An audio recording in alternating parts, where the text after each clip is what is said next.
জামাতে ইসলামী বিএনপির জন্য কতখানি বিপদ সেটা মনে হয় বিএনপি বুঝতে পারছে না।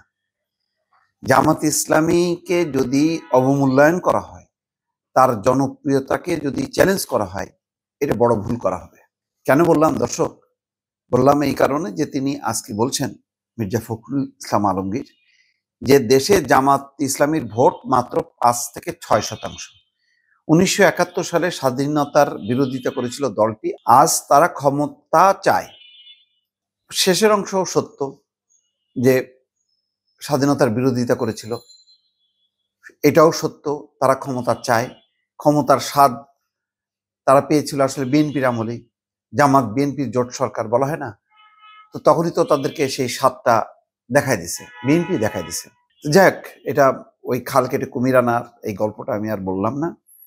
কিন্তু যেটাই আমার তীব্র আপত্তি সেটা হচ্ছে দেশে জামাত ইসলামীর ভোট মাত্র 5 থেকে 6%। পূর্বের হিসাব দিয়ে যদি বিএনপি চলতে চায়, এটা বড় ভুল করা হবে।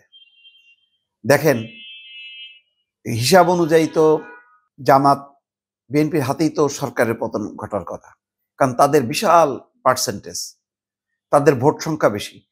বহু জনগণ আওয়ামী লীগের চেয়ে বেশি তারা ভোট দেয় এই বিএনপি জামাতকে। এত ভোটের অধিকারী হবার পরও জামাত বিএনপি কিন্তু হাসিনার পতন ঘটাতে পারেনি। তারা পেছনে ছিল, সামনে ছিল ওই ছাত্ররা। সামনে থাকতে পারলো না কেন? পারলো না এই কারণে, সামনে থাকলে ওই সরকারকে মোকাবেলা করা কঠিন এবং জনগণ হয়তো সংগঠিত হতো না। জনগণ সমর্থন আছে, কিন্তু সেই সমর্থনটা একটা সরকার পতনের জন্য যে ধরনের তার অংশগ্রহণ দরকার ছিল, সেই অংশগ্রহণটা কিন্তু কখনোই ছিল না, যার জন্য পতন ঘটেনি। এটা বাস্তব, এটা স্বীকার করতে হবে। মানে সত্য জিনিস বা ব্যর্থতা স্বীকার করার মধ্যে কোনো গ্লানি নেই, বরং সেখান থেকে শিক্ষা নেওয়া যায়। জামাত ইসলামী এখন যদি বলা হয় 5-6%, তাহলে কত? তাহলে 105টা, 5টা 10টা, আর 5টা 15টা, তাহলে 15টা আসন পাবে? আমি বিশ্বাস করি না। 20টা আসন বিশ্বাস করি না। জামাত ইসলাম ইতিমধ্যে বহু জায়গায় একেবারে বিএনপিকে ক্রস করছে অথবা নাকের ডগায় চলে আসে। আমি বারবার বলি, কারণ মানুষ কিন্তু আর ওই এতে নাই। জামাত বিএনপি ওই তরিকার মধ্যে ছিল না বলেই ছাত্রদেরকে সমর্থন দিয়ে বলছে তোরা কিছু করে দেখা। এখন মানুষ সামনে তার আছে জামাত আর বিএনপি আর আওয়ামী লীগের একটা বিশাল ভোট। সেই ভোটটা কোন দিকে যাবে কেউ জানে না। সেই ভোটের দিকেই এখন নজর জামাত ইসলামীর এবং বিএনপির। অন্যদিকে জামাত যে ভিতরে ভিতরে কত বড় সংগঠিত হয়েছে এবং তার মানে সমর্থন কতটা বাড়ছে তার প্রমাণ হচ্ছে, যেখানে যেই ছাত্র সংসদের নির্বাচন হয়েছে 4টা বিশ্ববিদ্যালয়, তারা নিরঙ্কুশ সংখ্যাগরিষ্ঠতা। এটা তো ছোট ছোট প্রমাণ। এটা দিয়ে মানে ক্ষমতার বদল হয় না, বা সংসদ নির্বাচন আর ছাত্র সংসদ নির্বাচন এক না, এটাও মানি। কিন্তু এটা হচ্ছে আলামত, আলামত দেখে বুঝতে হয়। একটা মানে একটা হাঁড়িতে 1-2টা ভাত টিপলে বোঝা যায় যে মানে চাল সিদ্ধ হয়েছে কিনা, খাওয়ার উপযোগী হয়েছে কিনা। তো এগুলি হলো তার একটা সিমটম। সুতরাং জামাত কিন্তু, অনেকে বিশ্বাস করে জামাতের অবস্থা এমন যে তারা ক্ষমতায়ও চলে আসতে পারে।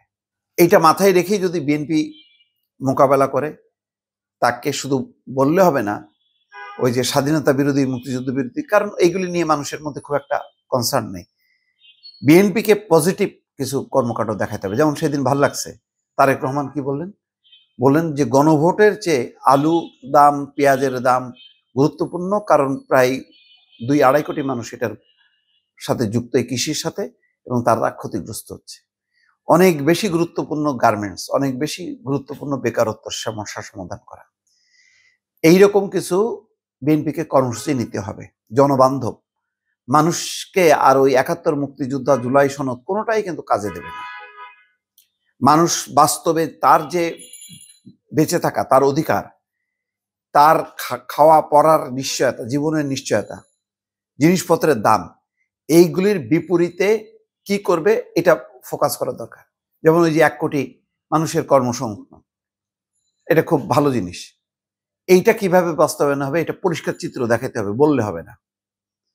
তো সুতরাং আর জামাত কিন্তু যথেষ্ট পরিমাণ এই তারা একের পর এক কর্মসূচি করে করে করে জনকল্যাণ কর্মসূচি করে তারা যে ভালো এই জিনিসটা প্রচার করতে করতে এখন মানুষের মনের মধ্যে এসে আচ্ছা দেখি না একবার জামাতকে ট্রাই করে কি করে তারা।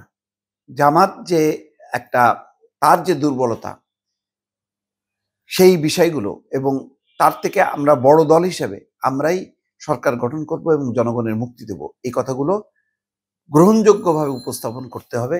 নেতা কর্মীদেরকে জনবান্ধব হইতে হবে। নেতা কর্মীদের ভাবমূর্তি যাতে চাঁদাবাজ না হয়, দখলবাজ না হয়, এই বিষয়গুলোর উপরে জোর না দিলে জামাতের সঙ্গে কিন্তু বিভিন্ন জায়গায় ধাক্কা খাইতে হবে। তারেক রহমান এসে নির্বাচনী প্রচার অভিযান করে একটা হাওয়া তুলে দেবে, ঢেউ তুলে দেবে, এটার আশায় যদি বিএনপি বসে থাকে মানে এটা ভুল করবে।